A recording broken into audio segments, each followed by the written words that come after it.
களங்கிடும் மகனே வருவாயா, இயேசு அழைக்கின்றார்.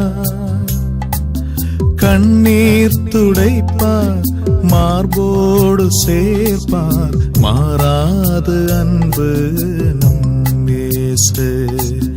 கண்ணீர் துடைப்பார், மார்போடு சேர்ப்பார், மாறாது அன்பு நம் இயேசு. களங்கிடும் மகனே வருவாயா, இயேசு அழைக்கின்றார்.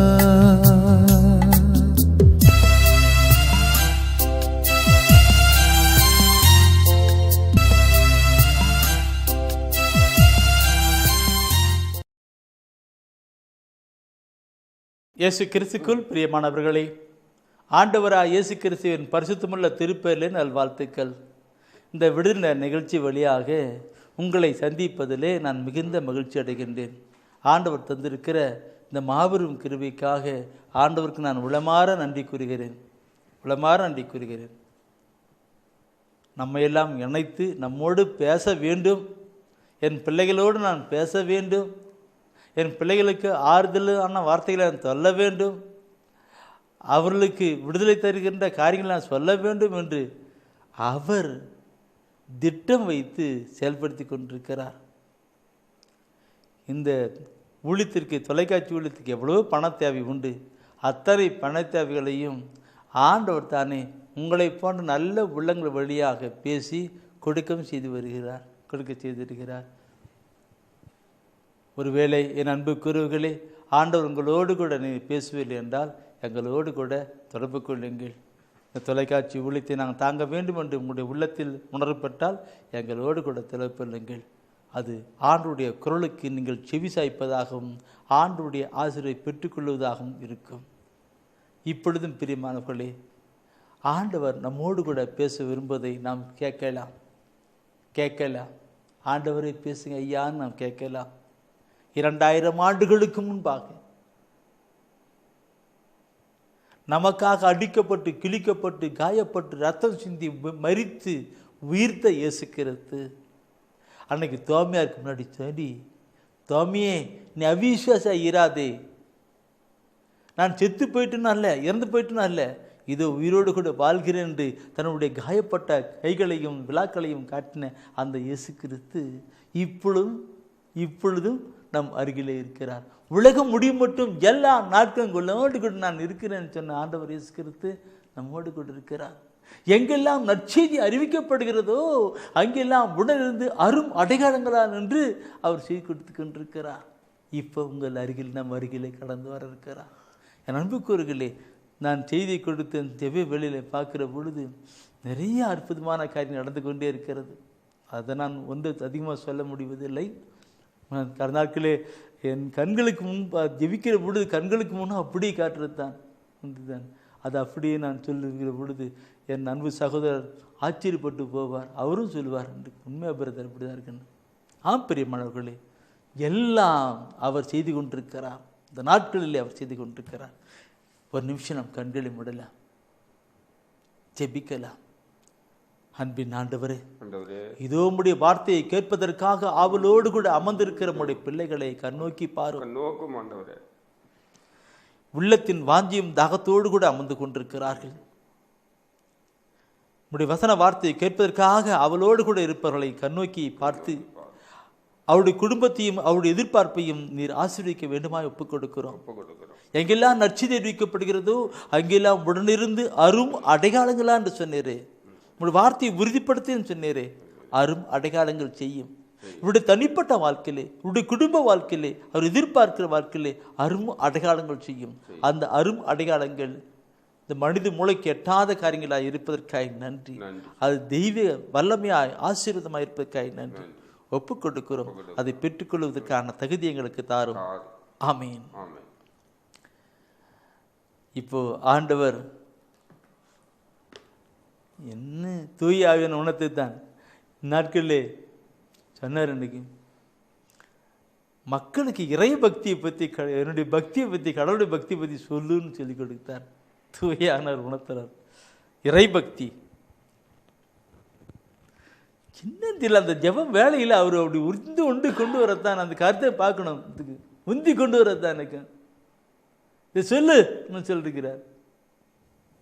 சொல்லுகிறேன் இறை பக்தி பற்றி சொல்றேன். எனக்கு இன்னைக்கு இல்லை, மக்களுக்கு பக்தி பயங்கரமான பக்தி, அது வெளித்தோற்றமான பக்தி. பார்த்தனாக்க நன்றிக்கு நாம் பார்க்க முடியல, பெரிய மாலை வாங்கிட்டு போடுவாங்க. நல்லது நிறைய பக்தி, மிளகு பத்திலாம் மெழுகு பத்திலாம் பற்ற வச்சு அப்படி பயங்கரமாக செய்வாங்க. நல்லது பார்த்தனாக்க இன்னும் காரியங்களை பார்த்தீங்கன்னா பக்தி பற்றி பயங்கரமான காரியங்களை ஜோடனை பண்ணுறதும் செயல்படுவதும் நிறையா இருக்கும். நல்லது. ஆனால் ஆண்டவர் விரும்புகின்ற நிலையை நாம் பார்க்கணும். ஆண்டவர் என்ன விரும்புகிறார் என்பதை பார்க்கணும். பிரியமானவர்களே, நம்ம மழைப்படுறது அல்லது நிறைய முழுபத்தை வைத்திக்கிறதோ அல்லது காவி உடுப்பு போடுறதுக்கிறதோ மற்ற அந்த பயணம் பக்தி முயற்சிகள் பல விதமான பக்தி முயற்சி இருக்கிறது. எதையும் நான் குற்றம் சொல்லவில்லை, நல்லதுதான்.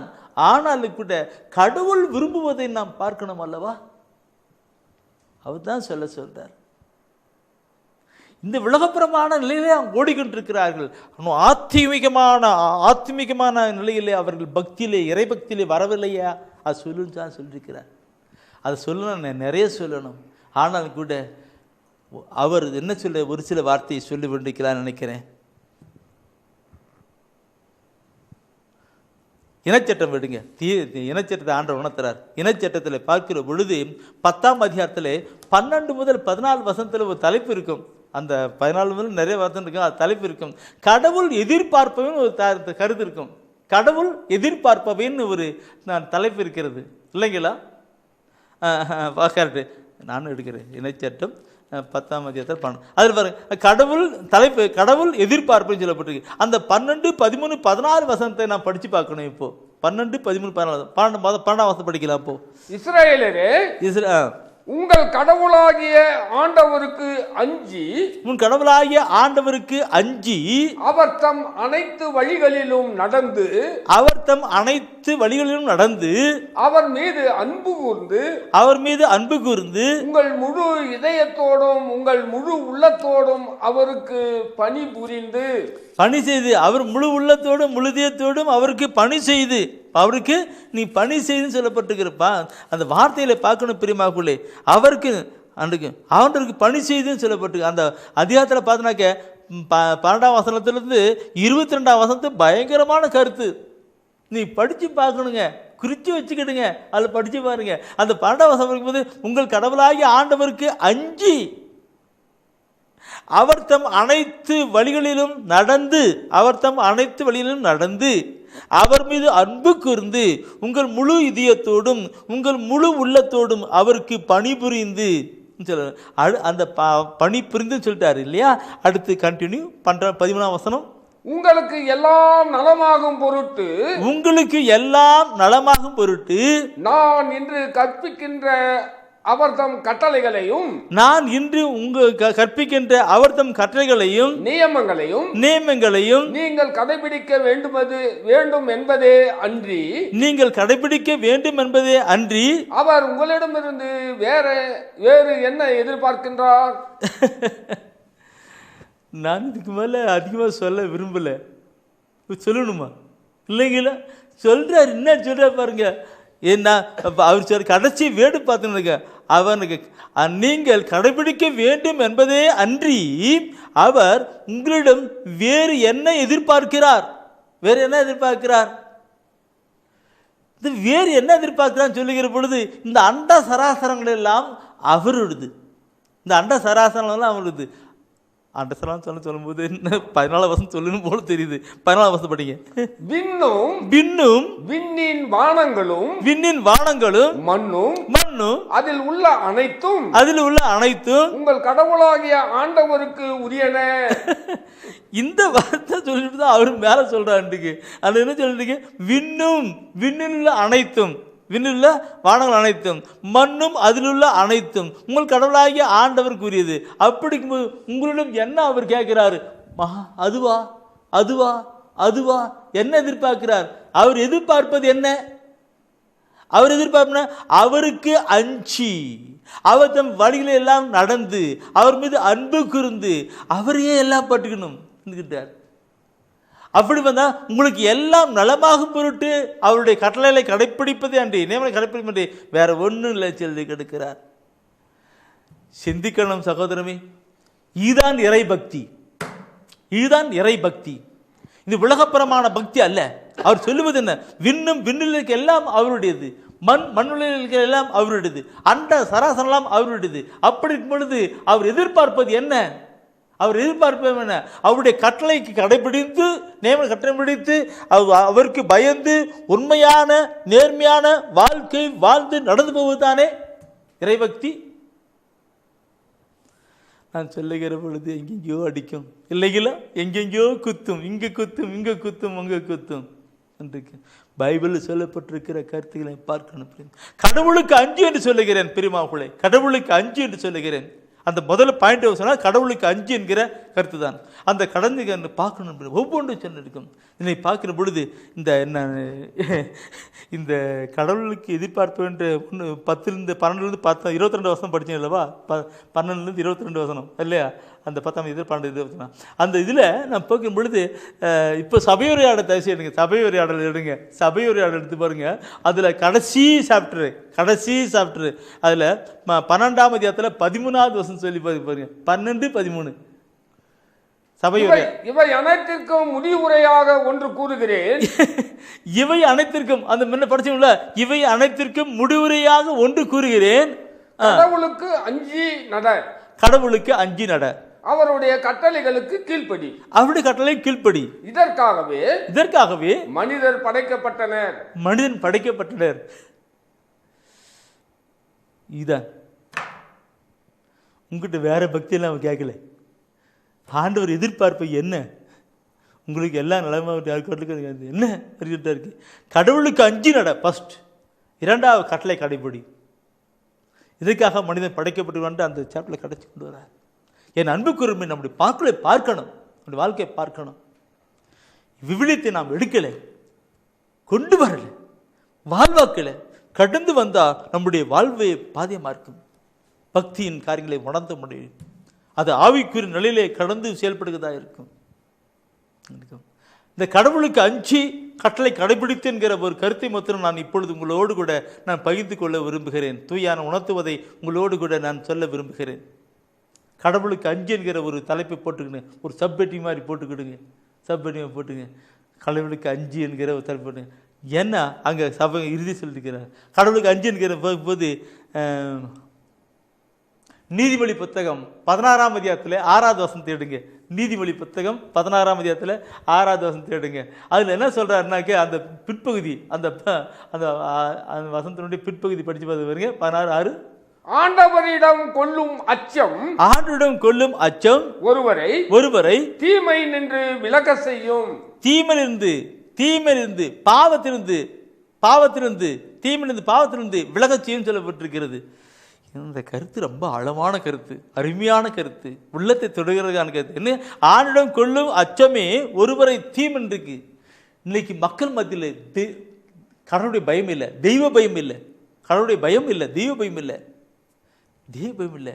தெய்வ பயம் இருந்தால் கடவுள் கண்டு பண்ணிருக்கோம், கடவுள் கொண்டிருக்கோம். இன்னைக்கு நான் சொல்லுகிற பொழுது நான் அடிக்கடி நானும் எங்கள் நண்பரும் அடிக்கடி பேசிக்கிட்டோம், பிரதர் பேசிக்கிட்டு இருக்கேன். இந்த காலத்தில் தெய்வ மேலே பிரதர், ஆமாப்பா என்னப்பா நாமெல்லாம் வாழ்ந்த காலத்தில் எப்படி இருந்தோம் என்று என்ன. என் அன்புக்குறளை பார்க்கும் பொழுது நாம் பெற்றோர்கள் தன்னுடைய பிள்ளைகளுக்கு சொல்லிக் கொடுப்பாங்க. நீங்கள் சொல்கிறீங்களே இல்லையே தெரியல, அப்படி நடைமுறைக்குன்னு தெரியல. ஆனால் கிராமப்புறத்தில் மக்கள் மத்தியில் சொல்லுவதுன்னு பெற்றோர் சொல்லுவாங்க, கண்ணு பொய் பேசக்கூடாது, சாமி கண்ணு நோண்டிப்படும், கட்ட வார்த்தை பேசக்கூடாது, சாமி அடிச்சு போடும்.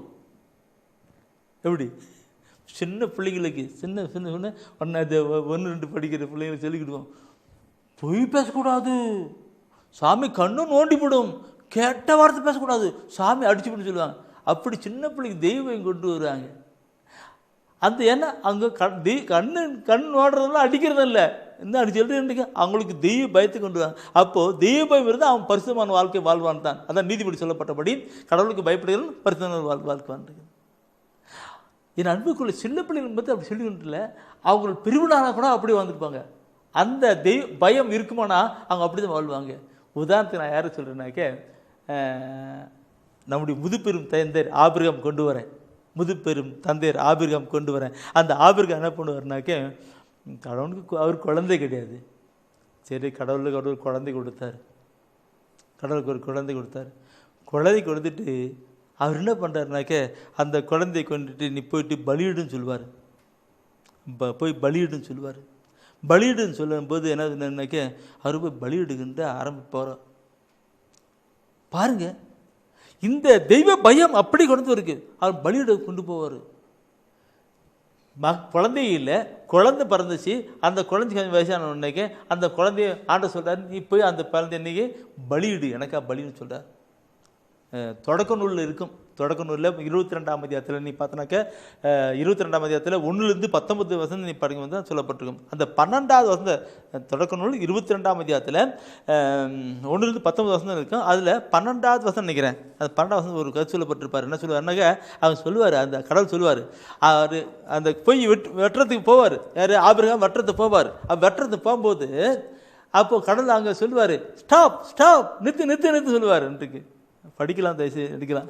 அவர் பையன் மேல் கை வைக்காதே, பையன் மேல் கை வைக்காதே, அவனுக்கு எதுவும் செய்யாதே, அவனுக்கு எதுவும் செய்யாதே, உன் ஒரே மகனையும் எனக்கு பலியிட நீ தயங்கவில்லை என்பதிலிருந்து நீ கடவுளுக்கு அஞ்சுபவன் என்று இப்போது நான் அறிந்து கொண்டேன்.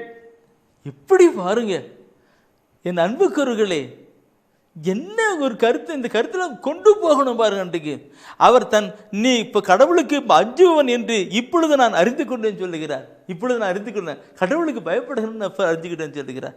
கர்த்தன் பாருங்க, கடவுளுக்கு பயப்படுகிற நிலையில பொறுத்து அவன் ஆண்டவருடைய குரலுக்கு செவி கொடுத்து அவர் கீழ்ப்படைந்து கடந்து போகிற நிலை என்று இருக்கிறான்.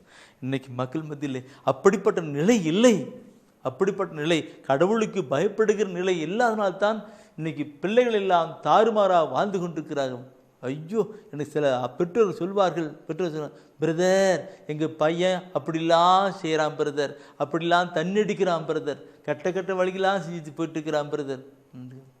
நான் சொல்லுவேன், நீ முதல்ல ஒரு பாவ சங்கீதனம் செய்யும் சொல்லுவேன். ஏன் பிரதர்? உங்கள் பையனை நீ சின்ன புள்ளியில் வளர்க்க வேண்டிய முறையில் வளர்க்கலை, அவன் தெய்வயத்தோடு கூட வளர்க்கலை, தெய்வயத்தோடு கூட வளர்க்கலை. அஞ்சில் வளையாது அம்பளை வளையதில்லை. நீ சின்ன பிள்ளைல ஆனால் செல்லம் கொடுத்து அப்படி இப்படி பணம் வளர்த்துட்டேன், அதனால தான் அந்த பையன் இப்படி போயிட்டுருக்கிறான். நீ வளர்த்த கடவுள் சொல்கிற பைபிளில் சொல்லி கொடுக்குறபடி நீ உங்கள் மகன் நீ வளர்த்தலை, அதனால தான் இப்படி போனது. அதனால் நல்ல ஒரு பாவம் இருக்குது. ஆண்டவரே, உங்களுடைய வசன வார்த்தையின்படி கட்டளைப்படி என் பையனை வளர்த்த வேண்டிய முறையில் வளர்த்தாமல் போயிட்டு, ஆண்டவரே நான் தப்பு பண்ணிட்டேன், என்னை மன்னிங்கன்னு சொல்லிட்டு மன்னிப்பு கேளுங்க. அப்புறமேல ஆண்டவரே அவனை கொஞ்சம் மாற்றுங்கன்னு கேளுங்க, மாறுவான்னு சொல்லி விடு. பிரியமானவர்களே, பெற்றோர்கள் தன்னுடைய பிள்ளைகளுக்கு தெய்வத்தை கொடுக்கணும். அப்பா அம்மாவுக்கு பயம் இருந்தால் தானே பிள்ளைகளுக்கு சொல்லிக் கொடுப்பது முடியும். ஆண்டவர் தான் இதை சொல்லும்போது நான் திருப்பும் தொடக்க நிலை கொண்டு வருகிறேன் விரும்புகிறேன் பிரிமாக்குள்ளே. அங்கே பார்க்கிற பொழுது யோசப் என்கிற ஒரு மனிதன் நிற்கிறான்.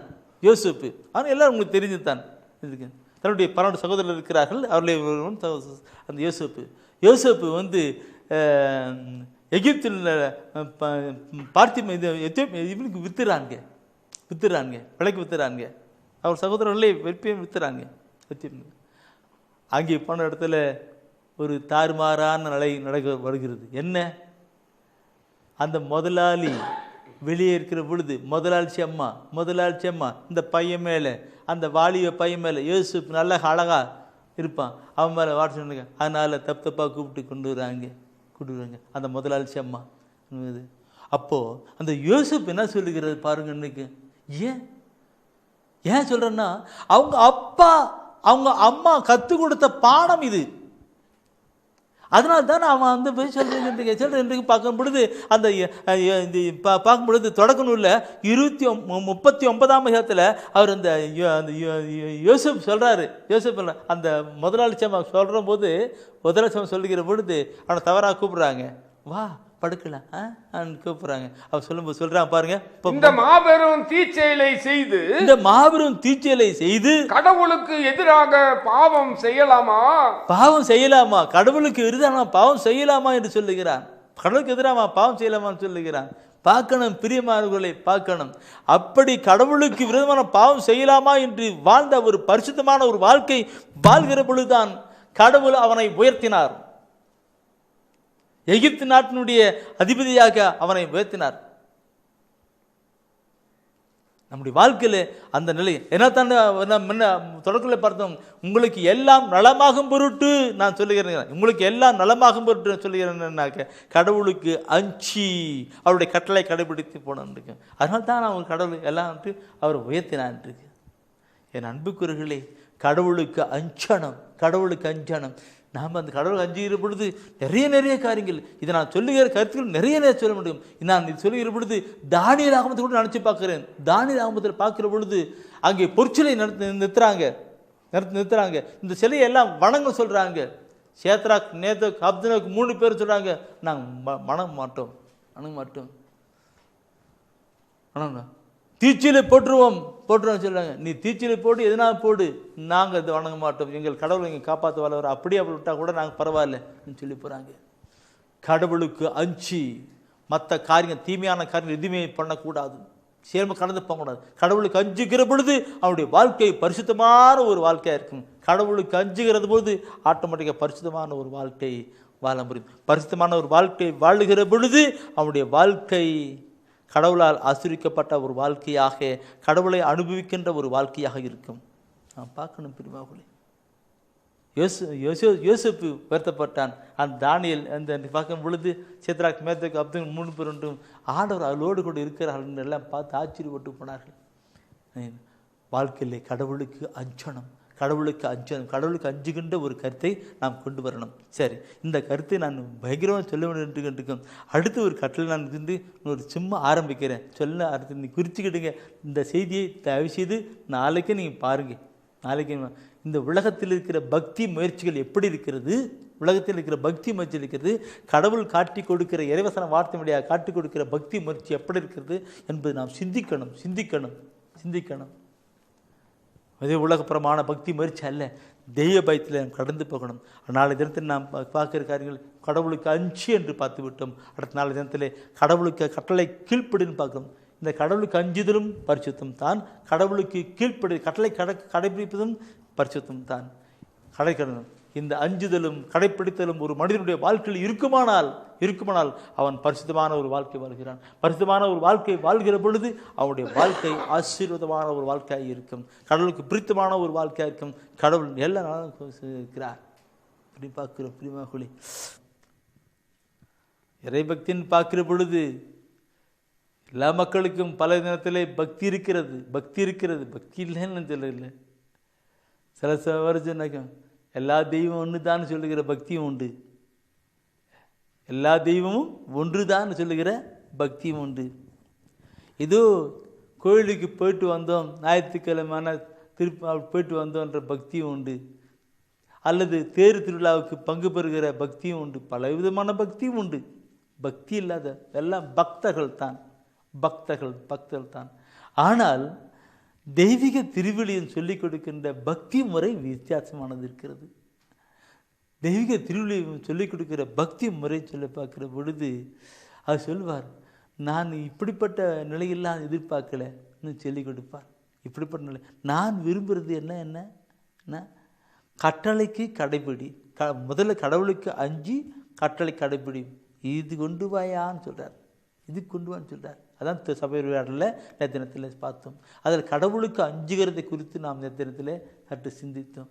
இந்த நாளிலே கட்டளைகளுக்கு கடைப்பிடிப்பதை குறித்து நாம் பார்க்கலாம். கடவுளுக்கு பயப்படுவதிலே பரிசுத்தம் வருகிறது.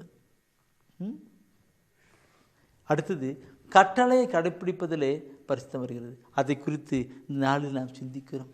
நமக்கு நாம் எல்லாம் பரிசுத்தராவதே நம் தெய்வத்தின் திரு சித்தம். நாம் எல்லாம் பரிசுத்தராவதே நம் தெய்வத்தின் திரு சித்தம். பரிசுத்தம் இன்றி தெய்வத்தை யாரும் தரிசிக்க முடியாது. பரிசுத்தமே நாம் பரிசுத்த அவர் விரும்புகிறார். அந்த பரிசுத்தத்துக்கு என்ன கட்டளை? கடவுளுக்கு அஞ்சி பரிசுத்தம் வரும். கட்டளை கடைப்பிடி பரிசுத்தம் வரும். அப்போ நீ பரிசுத்தமான ஒரு வாழ்க்கை வாழ்வோம் என்றால் அங்கே ஆண்டுடைய வலைமத்திருக்கும்.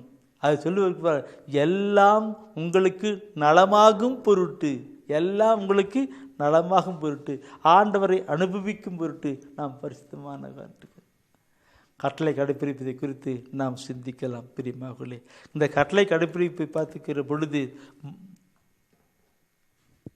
மத்தேயு இந்த கட்டளைனாக்க 10 கட்டளை இல்லைங்களா?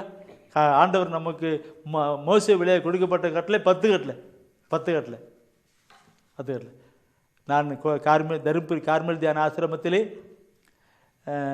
நற்செய்தி தெரிவித்துக் கொண்டிருக்கிறேன். தியானத்திலே அருத்தந்தையோடு கூட இணைந்து நற்செய்தி தெரிவித்துக் கொண்டிருக்கிறேன்.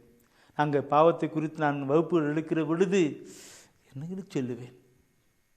10 கட்டளை ஒவ்வொன்றும் சொன்னேன். 10 கட்டளை சொன்ன பார்க்கும்போது எல்லாம் தப்பான்ட்டு இருக்காங்க.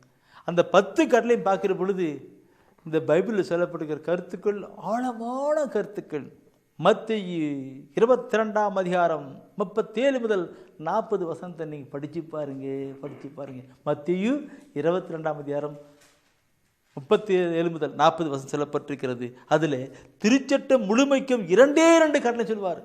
திருச்சட்டம் முழுமைக்கும் அந்த 10 கட்டளைக்கும் 10 கட்டளைக்கும் 2 கட்டளைக்கும். ஒன்று, உன் கடவுளாகிய ஆண்டவரை அன்பு செய்வாயாக. 2 கட்டளை. ஒன்று, உன் கடவுளாகிய ஆண்டவரை நீ அன்பு செய்வாய் சொல்லப்பட்டிருக்கும். 2வது, உன்னை நீ அன்பு செய்வது போல உன் அயலானு அன்பு செய்வான்னு சொல்லப்படும். உன்னை நீ அன்பு செய்வது போல உன் அயலான அன்பு செய்ய சொல்லப்பட்டிருக்கும். எத்தனை அன்புக்குன்னு பிரியமானவர்களே பார்க்கணும். அன்பு செய்யணும். கட்டளை சொல்லுகிறது அன்பு செய்யணும்.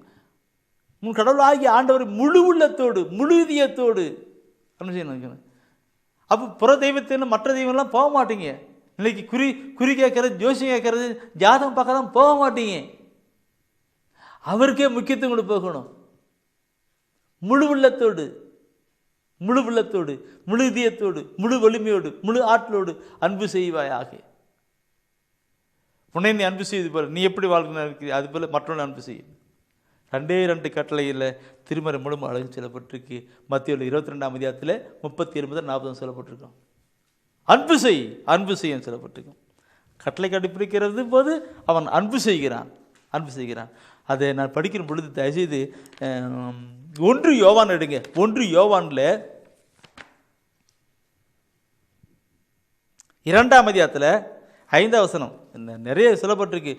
திருச்சட்டம் முழுமைக்கும் அன்பே தலைச்சிறந்ததுன்னு சொல்லி முடிப்பார். திருச்சட்டம் முழுமைக்கும். ஆனால் இங்கே அவர் சொல்றது கருத்துக்கு 1 யோவானில் 2ஆம் அதிகாரத்தில் 5ஆம் வசனம் படிச்சு பாருங்க. அதில் ஒரு கருத்து அருமையாக கருத்து இருக்கும். அவருடைய வார்த்தையை கடைபிடிப்போரிடம் கடவுளின் அன்பு உண்மையாகவே நிறைவடைகின்றது. நாம் அவரோடு இணைந்து இருக்கிறோம் என அதனால் அறிந்து கொள்ளலாம். இயேசு என்னோடு இருப்பத நினைச்சுட்டா என்னுள்ளம் துள்ளுதையா, நன்றி என்று சொல்லுதையா. எப்படி ஐயா? கட்டளை கடைப்பிடிக்கணும் ஐயா. கட்டளை கடைப்பிடிச்சா அன்பு இருக்கிறது. அன்பே கடவுள். அந்த அன்பே கடவுள் என்னோடு இருக்கிறார், எனக்குள் இருக்கிறார். கட்டளை கடைப்பிடிக்கணும். அன்பு அவரது வார்த்தையை கடைப்பிடிப்பவரிடம் கடவுளுடைய அன்பு உண்மையாகவே நிறைவடைகிறது. அன்பே கடவுள் அவரிடம் கூட்டிக் கொண்டிருக்கிறார். பார்க்கணும்.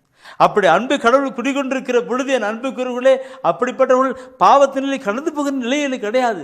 எப்போ கடவுளுடைய கட்டளை கடைபிடித்து ஒரு மனிதன் வாழ்கிறானோ அவன் பரிசுத்தமான ஒரு வாழ்க்கை வாழ்கிற மனிதனாக, அன்பு செய்கிறவனாக, கடவுளுக்கு அன்பு செய்கிறான் இருக்கிறான். கடவுளை கட்டளை கடைபிடிக்கிறவன், கடவுளை கட்டளை கடைபிடிக்கிறவன் அன்பு செய்கிறான். அன்பு செய்கிறவன் கடவுள் கட்டளை கடைபிடிக்கிறான். கட்டளை கடைபிடிப்பது, கட்டளை மீறுவது தான் பாவம். கட்டளை மீறுவது பாவம். கட்டளை கடைபிடிப்பது பரிசுத்தம். கட்டளை கடைபிடிப்பது பரிசுத்தம். அப்போ கடை பரிசுத்தம் அன்பு.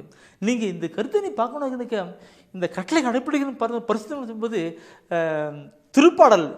நான் பைபிள் எடுத்து படிக்கிற பொழுது திருப்பாடல் தான் பயங்கரம் படிப்பானுங்க. திருப்பாடல் 119 அவர் வச்சு வாங்கியிருக்கிறார். அந்த திருப்பாடல் 119 முழுசுமாக அப்படி படித்து பாருங்கள். அந்த கட்டளை கட்டளை கட்டளை கட்டளை படித்து பயங்கரமாக சொல்லப்பட்டிருக்கும். கட்டளை பற்றி சொல்லப்பட்டிருக்கும். எப்படிலாம் வாழணும், திருச்சட்டம் படிக்கணும், படிக்கணும். திருப்பாடல் 119 11வது வசனத்திலே திருப்பாடல் ஆசிரியர் தன்னுடைய வாழ்க்கையின் அனுபவத்தை கூறுகிறார். பரிசுத்தமான வாழ்வை பற்றி சொல்லுகிறார். எப்படி படிக்கலாம்? உமக்கு எதிராக நான் பாவம் செய்யாதவாறு உமது வாக்கை என் இதயத்தில் இருத்தியுள்ளேன். என் இதயத்தில் இருத்தியுள்ளேன். உமக்கு எதிராக நான் பாவம் செய்யாதவாறு உம்முடைய வார்த்தையை, உம்முடைய கட்டளையை என் இதயத்தில் இருத்தி அதன்படி நான் வாழ்ந்து கொண்டிருக்கிறேன் சொல்லுகிறார். வாழ்ந்து கொண்டிருக்கிறேன் சொல்லுகிறார். இந்த வாழ்ந்து கொண்டிருக்கிறேன் சொல்லுகிற பொழுது என் அன்புக்குள்ளே இந்த காலகட்டத்திலே இளைஞர்களுக்கு நான் சொல்லுகிற ஒரு கருத்து உண்டு. நான் இளைஞர்களுக்கு சொல்லுகிற பொழுது சில கல்லூரியிலாம் சென்று கல்லூரியில் சென்று வாலிபர்களுக்கு பிள்ளைகளுக்கு எல்லாம் அருத்தந்தை ஸ்டேப்பனோட கூட சென்று நான் வகுப்படுத்திருக்கிறேன். அப்போ அவங்களுக்கு நான் சொல்லுவேன், இன்றைக்கி வாலிய பிள்ளைகள் இந்த நாட்களில் கெட்டு போயிட்டுருக்காங்க, அழிஞ்சு போயிட்டுருக்கிறாங்க, உலகப்புறமாக போயிட்டுருக்கிறாங்க. அவர்கள் பைபிள் எடுக்கிறாங்க, நிறைய படிச்சிருப்பாங்க, எத்தனையோ படிப்பாங்க, பைபிள் படிக்க மாட்டார்கள். பைபிளில் சொல்லப்பட்டிருக்கு இன்னைக்கு என்னன்னாக்கா, ஒரு இளைஞர்கள் வாலிபர்கள் அந்த டீனேஜில் வாழ்கிற மக்கள் பிள்ளைகள் ஒரு பரிசுத்தமான ஒரு வாழ்க்கை வாழ வேண்டுமென்றால் அவர் என்ன செய்ய வேண்டும் என்று அதே திருப்பாடலில் 9வது வசனத்தை படித்து பாருங்க. 9வது வசனம் திருப்பாடல் 119 9வது வசனம் படித்து பாருங்க. தம் நடத்தையை மாசற்றதாய் காத்துக்கொள்வது எவ்வாறு? மாசற்றதாய் காத்துக்கொள்வது எப்படி? உன் வாக்கை கடைபிடிப்பதால் அன்றோ? உன்னுடைய வாக்கை கடைபிடிப்பதால் அன்றோ? முன்ன சொல்லப்பட்ட வார்த்தைக்கும் இந்த வார்த்தைக்கும் இனத்தை கொண்டு பாருங்க, எப்படி பரிசுத்தமான ஒரு வாழ்க்கை வாழ முடியும் இருக்கு. பிரியமானவர்களே, இதுதான் ஆண்டு சொல்லுகிறார். கடவுளுக்கு அஞ்சி நட, பரிசுத்தமான வாழ்வு. கடவுளுடைய கட்டளை கடைபிடித்து வாழு, அப்ப நீ பரிசுத்தமான வாழ்க்கை வாழ்வே. அப்போ கடவுளுடைய கட்டளை கடைபிடிச்சனா பரிசுத்தமான வாழ்வு மாத்திரமல்ல, என் அன்புக்குள்ளே கட்டளை கடைபிடிக்கிற பொழுது அவன் அன்பு செய்கிறான் முன்ன படித்தோம். அன்பு செய்கிறான். அன்பு என்று பார்க்கிற பொழுது அந்த கடவுளுடைய இயல்பு, கடவுள் அங்கே இருக்கிறார். கடவுள் அன்பு செய்கிறவனும் கடவுள் இன்றைக்கு இது என் அன்புக்குள்ளே அன்பு. உன் கடவுளாகி ஆண்டவரை அன்பு செய்வாயாக, உன்னை அன்பு செய்வது போல உன் அயலான அன்பு செய்வாக கட்டளை, முழுவு கட்டளைக்கு. அப்போ அன்பு செய்யும் போது அந்த அன்பின் காரியங்கள் பார்க்கும்போது அன்பு இருந்தால் அவன் கட்டளை கடைபிடிக்கிறான், கட்டளை கடைபிடிக்கிறான், அன்பு இருக்கிறது. அப்பொழுது அவன் பாவம் இருக்க முடியாது. புனித பேதுரு இந்த கருத்தை மிக தெளிவாக கொண்டிருக்கிறார். எப்படி புனித பேதுரு அவர் சொல்வார், 1 பேதுரு 4ஆம் அதிகாரத்தில் 8ஆம் வசனம் சொல்லும்போது அவர் சொல்வார், 1 பேதுரு 4ஆம் அதிகாரத்தில் 8ஆம் வசனம் சொல்லும்போது அவர் சொல்வார், எல்லாவற்றுக்கும் மேலாக ஒருவருக்கு ஒருவர் ஆழ்ந்த அன்பு காட்டுங்கள். ஏனெனில் அன்பு திரளான பாவங்களை போக்கும் என்று சொல்லுகிறார். அன்பு இருந்துச்சுனாக திரளான பாவங்களை போக்கும், இல்லாம பண்ணும், நடக்கும். அப்போ கடவுளுடைய அன்பின் இயல்பு, கடவுளுடைய இயல்பு நமக்குள்ளாக செயல்பட்டு கொண்டு அங்கே பரிசுத்தமான ஒரு வாழ்க்கை, அவருடைய இயல்பு, அவருடைய சாயல், அவருடைய இயல்பு சாயல் நமக்கு வருகிறது என்று வைக்கிறோம். என் அன்புக்குரியவர்களே, பார்க்கணும், இந்த நிலைக்கு வரணும். இதுதான் உண்மையான இறை பக்தியிலே போகிற கருத்து. கடவுளை நல்ல பக்தியுள்ள பிள்ளடா, பக்தியுள்ள பையன்டா, அது எப்படி அறிஞ்சிக்க முடியும்? கடவுளுடைய இயல்பு அவனுக்குள் இருக்கணும், அதாவது பரிசுத்தம் அவனுக்குள் இருக்கணும், அதாவது அவனுக்குள் அன்பின் செயல்பாடுகள் இருக்கணும். பக்தி உள்ள மனிதன், பக்தி உள்ள மனுஷி, பக்தியுள்ள பையன், பக்தியுள்ள பிள்ளை சொல்லப்பட்டிருக்கும். இந்த கருத்தை நீ பார்த்தனாக்க ஆண்டவராக இயேசு கிறிஸ்து தன்னுடைய ஜீவித காலத்திலே அவர் சொல்லுவார். அவர் தன்னுடைய ஜீவித காலத்திலே அவர் சொல்லுகிறது பார்க்கும்பொழுது மார்க்கில் 12ஆம் அதிகாரத்திலே பார்க்கிற பொழுது சொல்லப்பட்டிருக்கும். 12ஆம் அதிகாரத்தில் 33வது வசனம் சொல்லுகிறேன். அதில் அழகாக சொல்லப்பட்டிருக்கு, அவரிடம் முழு இதயத்தோடும், அதுதான் அவரிடம் முழு இதயத்தோடும், முழு அறிவோடும், முழு ஆற்றலோடும் அன்பு செலுத்துவதும், தன்னிடம் அன்பு கொள்வது போல் அடுத்தவரிடம் அன்பு செலுத்துவதும் எரிபலிகளையும் வேறு பலிகளையும் விட மேலானது என்று கூறினார். எரிபலிகளிடம் வேறு பலிகளிடம் மேலானது இருக்கு. கருத்து பார்த்தீங்களா? முழு உள்ளத்தோடு முழு இதயத்தோடும் அன்பு கூறணும், அடுத்திருப்பால அடுத்து அன்பு கூறணும். இது எரிபலியிலும் மற்ற பலியிலும் மேலான சொல்றாரு. எரிபலின்றது நான் உலகப்புறமான பக்தி முயற்சி சொல்லி கொண்டு இருக்கிறேன். அதுக்கிட அன்புகிறனும் கடவுளை, அன்புகிறனும் மற்றவர்களை. அங்கே பரிசுத்தம் கட்டளை கடைப்பிடிக்கின்ற காரியமாக இருக்கிறது. அப்படி கடைப்பிடிக்கிற நிலை மற்ற எரிபலிகளை விட மேலான பலியாக இருக்குன்னு சொல்லப்பட்டிருக்கு. ஆனால் எனக்கு விளப்புறமான பக்தி இல்லை, இதுதான் பக்தின்னு சொல்லி கொடுக்கின்றது தான். அழகாக சொல்கிறார் ஆண்டவர். சொல்ல மார்க்கில் சொல்லப்படுறது 33 வருஷம் கீழே சொல்லியிருக்கேன். இது ஒவ்வொன்றும் கருத்து பிரியமாகக்குள்ளே நாம் படிக்க நாம் ஏன் எப்படி வாழ்ந்து கொண்டிருக்கிறோம் என்பதை சிந்திக்கத்தான் அவர் பாதையை காட்டுகிறார். நீ போகிற பாதையை, நாம் போகிற பாதையை காட்டுகிறது இறைவசன வார்த்தை தான். நாம் போகிற பாதையை எந்த வழியில் போயிட்டு இருக்கிறோம்? கடவுளுடைய வழியில் போய்கொண்டிருக்கிறோமா அல்லது பிசாசின் வழியில் போய்கொண்டிருக்கிறோமா? பரிசுத்தமான பள்ளியில் போய்கொண்டிருக்கிறோமா அல்லது நரகத்தின் பள்ளியில் தீமையின் பள்ளியில் போய்கொண்டிருக்கிறோமா என்பதை காட்டி கொடுப்பது தான் இந்த இறைவசன வார்த்தை. நம்ம சிந்தித்து பார்க்கணும். நான் சொல்லுகிற பொழுது அடுத்தது ஒரு வசனம் சொல்லுகிறது. ஓசேயா ஆகமத்திலே பார்க்கிற பொழுது அங்கே 6ஆம் அதிகாரத்திலே 6வது வசனம், ஓசேயாலே 6ஆம் அதிகாரத்திலே 6வது வசனத்தை ஒரு கருத்து சொல்லுகிறது. நான் உணர்த்துறார் அதை எடுக்கலாம். உண்மையாகவே நான் விரும்புவது பலியை அல்ல இரக்கத்தையே விரும்புகிறேன். எரி பலிகளை விட கடவுளை அறியும் அறிவையே நான் விரும்புகின்றேன். கருத்தை பாருங்க. பலியே அல்ல, எரி பலியே அல்ல. அதுக்குன்னு சொல்லும் போது நான் கருத்தை எங்கன்னா போய்க்கணும், சொல்ல தேவை, புரிஞ்சிட்டு இருக்கணும் இல்லைங்களா? என்ன சொல்றேன் இன்றைக்கு?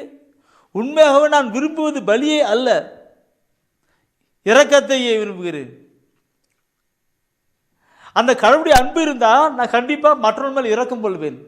தன்னைத்தான் அன்பு செய்வதில் மற்றவர்களை அன்பு செய்கின்ற நிலையிலே நான் இரக்கம் கொள்ளுவேன். இதுதான் நாம் கடவுளை அறிகின்ற காரியம். இதுதான் நாம் கடவுளை அறிகின்ற. ஏழையின் சிரிப்பிலே இறைவனை காண்கிறேன். மத்தியில் சொல்லுவார் ஆண்டவர், சின்னம் சிறிய ஒருவனுக்கு நீ செய்து போதெல்லாம் அது எனக்குத்தான் செய்தேன்னு சொல்லுவார் ஆண்டவர். அது அன்பின் காரியங்களாக இருக்கிறது. அது செய்யணும். இன்றைக்கி நாம் மற்றதெல்லாம் போட்டு நிறைய பக்தி செல்வோம். ஆனால் ஒரு ஏழை, ஒரு எளியவர்கள், அனாதிகள், கைவிடப்பட்டவர்கள் இருப்பாருங்க, அவனுக்கு ஒரு உதவியும் செய்ய மாட்டார்கள், அதுக்கு மேலே செயல்படுப்பார்கள். உலகப்புறமான பக்தி முறைச்சிலே, ஆடம்பரமான காரியங்களிலே தன்னுடைய பேர் விளங்க வருவதற்காக பெரிய பெரிய காரியங்களாம் செஞ்சுட்டு இருப்பாங்க. ஆனால் ஒரு ஏழை, ஒரு அனாதை, கைவிடப்பட்டவர்கள், நொறுங்கி போனவர்கள் எல்லாம் வந்துக்கிட்டு இருக்கிறாங்க. நோயாளி அவங்க மாதிரி இருக்குங்கிறது இல்லை. எதுக்கு? அது இதுதானே வேண்டும். அதுதான் ஆண்டவர் அந்த மார்க்கில் 33ஆம் வசனம் இருந்ததுன்னா இங்கேயும் இப்படியே சொல்கிறார். என்ன சொல்கிறார்? அந்த ஓசியால் சொல்லும்போது சொல்லிட்டு இருக்கேன், நான் இந்த இருக்கத்தை தான் கேட்குறேங்க, அது இல்லை இதானே கேட்குறேன், இதை கொண்டு வா, இதுதான் மேலானது, இதுதான் சிறந்தது என்று சொல்லுகிறார். விரும்புகிறேன், சிறந்தது என்று சொல்லுகிறார். என் அன்புக்குள்ளே ஒவ்வொன்று கொண்டு பார்க்கணும். விளையாட்டு இந்த கருத்தோடு கூட நான் அடுத்து ஒரு கருத்தை நான் சொல்ல விரும்புகிறேன். தூயான வந்துட்டு 1 சாமுவேல் 10 15ஆம் அதிகாரத்தில் 22ஆம் வசனம் நீ படிக்கிற பொழுது, 1 சாமுவேல் 10 15ஆம் அதிகாரம் நினைக்கிறேன், 15ல் 22ஆம் வசனம், அதில் அதற்குள்ள ஒரு கருத்து சொல்லியிருப்பார். என்ன அதில் அருமையான கருத்து சொல்லியிருப்பார் இன்றைக்கு. அப்பொழுது சாமுவேல் கூறியது, ஆண்டவருக்கு மகிழ்ச்சி தருவது, ஆண்டவருக்கு மகிழ்ச்சி தருவது எரிபலிகள், எரிபலிகள், பிற பலிகள் செலுத்துவதா, பிற பலிகள் செலுத்துவதா, அவரது குரலுக்கு கீழ்ப்படிவதா, அவரது குரலுக்கு கீழ்ப்படிவதா, கீழ்ப்படிதல், கீழ்ப்படிதல் பலியை விட சிறந்தது, பலியை விட சிறந்தது, கீழ்ப்படிதல், கீழ்ப்படிதல் ஆட்டுக்கிடாய்களின் கொழுப்பை விட மேலானது. பிரதர் நல்ல அழுத்தோ படிக்கிறார். நிறைய பேர் சொல்லுவாங்க, பிரதர் படிக்கிறோன்னா சவுண்டா ஆழமா அர்த்தம் படிக்கிறான்னு. அவர் படிச்சது எல்லாருக்கும் புரிஞ்சிருக்கும், காதுல கொய்யன்னு விழுந்திருக்கும் இல்லைங்களா? பார்க்கணும். நீங்களும் பைபிள் மேலே வேலை வச்சு படித்து பார்க்குறீங்க. இன்றைக்கு என்ன சொல்லிருக்கு? ஆண்டவருக்கு மகிழ்ச்சி தருவது எரிபலிகள், பிற பலிகள் செலுத்துவதா, அவரது குரலுக்கு கீழ்ப்படிவதா? குரலுக்கு கீழ்ப்படிதல் பலியை விடன்னு சொல்லி. அப்படி என்றால் என்ன? ஆண்டவருடைய கட்டளைகளுக்கு, ஆண்டவருடைய அன்பான கட்டளைக்கு கீழ்ப்படியணும். ஆண்டவருடைய கட்டளை கீழ்ப்படிந்து நடக்கிற பொழுது நீங்கள் கண்டிப்பாக அன்பு செய்யலாம் இருப்போம். கட்டளை கீழ்ப்படியும் அன்பு செய்கிறப்ப, அன்பு செய்கிற மனிதனுக்குள்ள ஒரு இரக்கம் இருக்கும். இரக்கம் உள்ள மனிதனுள்ளாக அவன் பார்க்கும் பொழுது அவன் கடவுளை சார்ந்த நிலையிலே கடந்து வருகிறான். இதுதான் இந்த நிலையை பார்க்கும் பொழுது அவன் கிளியாக சொல்லுகிற கொடுக்க பார்க்கணும். இதுதான் என் அன்புக்குறளே இறை பக்தி. இறை பக்தி, கடவுளுக்கு பயப்படணும். இன்னைக்கு என்னுடைய பையன் இருக்கிறான் என்றால், என்னுடைய பிள்ளைகள் இருக்கிறான் என்றால், நான் சொல்ற பேச்சு அவன் கேட்கணும். நான் சொல்ற பேச்சு அவன் கேட்கணும். கேட்டால் தான் அவன் ஏற்ற எனக்கு பெற்றலைன்னு சொல்ல வேண்டியது இல்லைங்களா? இன்னைக்கு இல்லைனாக்கா அவனுக்கு எனக்கு பிரியமானவன் அல்ல. சொல்ற பேச்சு கேட்கல, சொல்ற பேச்சு கேட்க மாட்டான். அப்படியே போடா, எனக்குள்ள விருப்பம் உண்டாயிட்டு இருக்கும். அதே போல தான் ஆண்டவர் பார்க்கிறார். அவருடைய குரலுக்கு செவி கொடுக்காத ஒரு நிலை இருக்கும்போது என்ன இருக்கும்? அவருடைய வார்த்தைக்கு, அவருடைய திரு வார்த்தைக்கு செவி கொடுக்காத போது இருக்கும்போது எப்படி இருக்கும்? அவருடைய கட்டளைக்கு நாம் கீழ்ப்படியாக செயல்படும் போது எப்படி இருக்கும்? அங்கே பரிசுத்தம் இருக்குமா? தெய்வீக அன்பு இருக்குமா? இரக்கம் இருக்குமா? இதெல்லாம் இல்லாது உலகப்பரமான பக்தி மரித்தில் இருக்குமானால் அது எப்படி? ஆண்டவர் சொல்வது இறை பக்தி கொண்டு வாருங்கள், கடவுளுக்கு அஞ்சுகின்ற அஞ்சிலே கொண்டு வாருங்கள், கடவுளுக்கு கீழ்ப்படுகிற கட்டளை கீழ்ப்படுத்தி கொண்டு வாருங்கள். அதுதான் உண்மையான இறைபக்தியிலே உங்களை வழிநடத்துகிறதா இருக்கும். அதுவே எனக்கு சிறந்தது, அதுவே எனக்கு உகந்தது என்று சொல்லுகிறார். கேட்டுக்கொண்டிருக்கிறேன் அன்பு சகோதரமே, ஒரு நிமிஷம் கண்களை மூடுங்கள், கண்களை மூடுங்கள், ஒப்பு கொடுங்க. நேற்று தினத்தில் நான் ஜெபிக்கிறேன், நம் கண்களை மூடி ஜெபிக்கலான்னு சொல்லுங்கிற பொழுது ஒரு சகோதரன் அப்படி முட்டி போட்டு கையை வைத்து கத்திட்டு இருக்கிறார். என் கண்களுக்கு அப்படியே அவர் காட்சி கொடுத்தது, ஆண்டவர் காட்சி கொடுக்கிறார். அதான் நான் இன்னைக்கு சொன்னேன். இன்னும் அப்படியே எனக்கும் கண்ணில் தண்ணி வந்துருச்சு. முட்டி போட்டு கஞ்சிருக்கேன். என் அன்புக்குள்ளே கடந்து பாருங்க, உங்கள் அருகிலே ஆண்டவர் இருக்கிறார், கடவுள் இருக்கிறார். நீங்கள் அவரை மட்டும் நோக்கி பார்த்து கண்களை மூடி ஒப்பு கொடுங்க, ஜெபிப்போம்.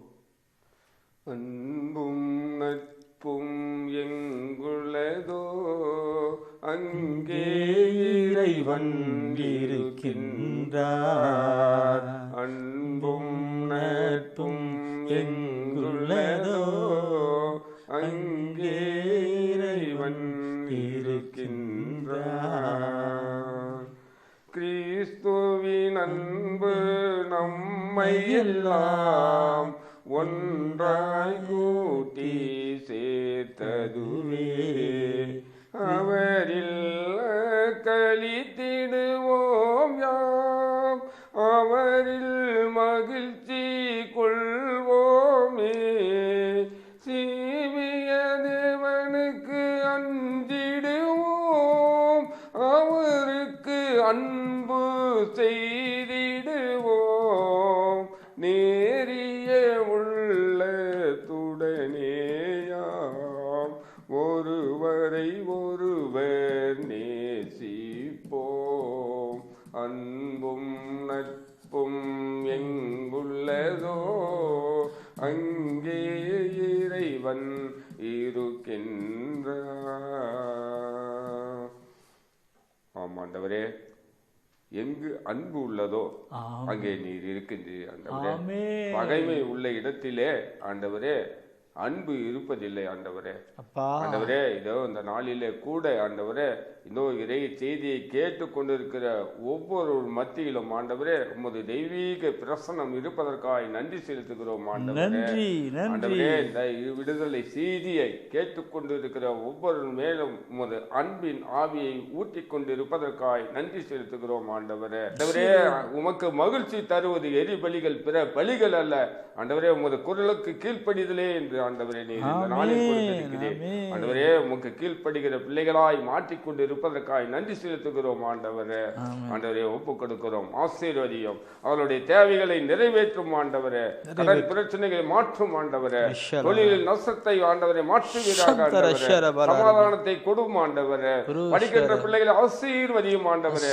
படித்தும் வேலை இல்லாதவர்களுக்கு ஆண்டவரே உமது கருணை கிடைக்கட்டும் ஆண்டவரே. ஒப்பு கொடுக்கிறோம் ஆண்டவரே. வெளிநாட்டில் வேலை செய்திருக்கிற ஒவ்வொருவரையும் ஆண்டவரே நீர் ஆசீர்வதிக்க முடியாது ஜெபிக்கிறோம் ஆண்டவரே. மருத்துவமனையில் படுக்கையாளர்களுக்கு சுகத்தை தாரும் ஆண்டவரே. ஒப்பு கொடுக்கிறோம். நீர் அப்படி செய்வதற்காக நன்றி செலுத்துகிறோம் ஆண்டவரே. எங்கள் விடுதலை தேவன் ஒவ்வொருவருக்கும் விடுதலை கொடுத்து கொண்டிருப்பதற்காக நன்றி செலுத்துகிறோம். நன்றி செலுத்துகிறோம் சுவாமி.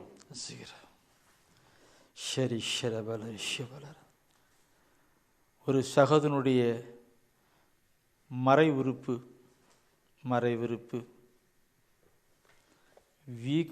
வீங்கி போயிருக்கிறது. வலி வேதனையோடு கூட படுக்கையிலிருந்தே அழுதுகிட்டு இருக்கான் அந்த மனுஷன். அவன் கூப்பிடுகிற குரல் ஆணுடைய காது கேட்டுவிட்டது.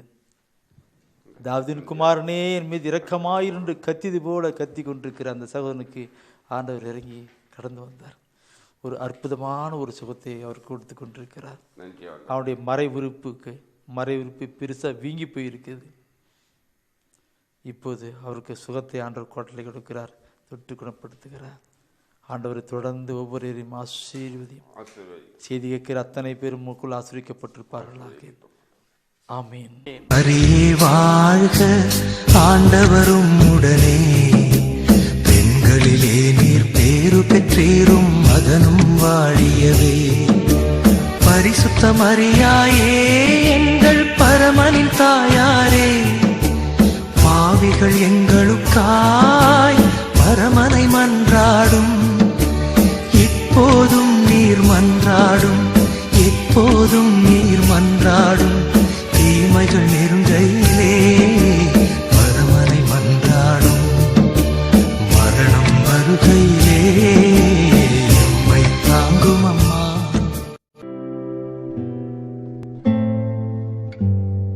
தெய்வ ஒளியும் ஒளியும் என்ற மாத இதழ்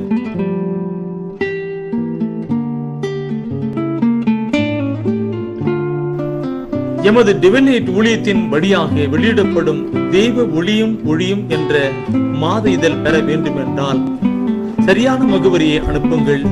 புத்தகங்கள் அனுப்பி வைக்கின்றோம். எங்கள் ஊழியங்களுக்காக ஜெபியுங்கள். ஆண்டவர் உணர்த்துகின்ற காணிக்கையால் தாங்க.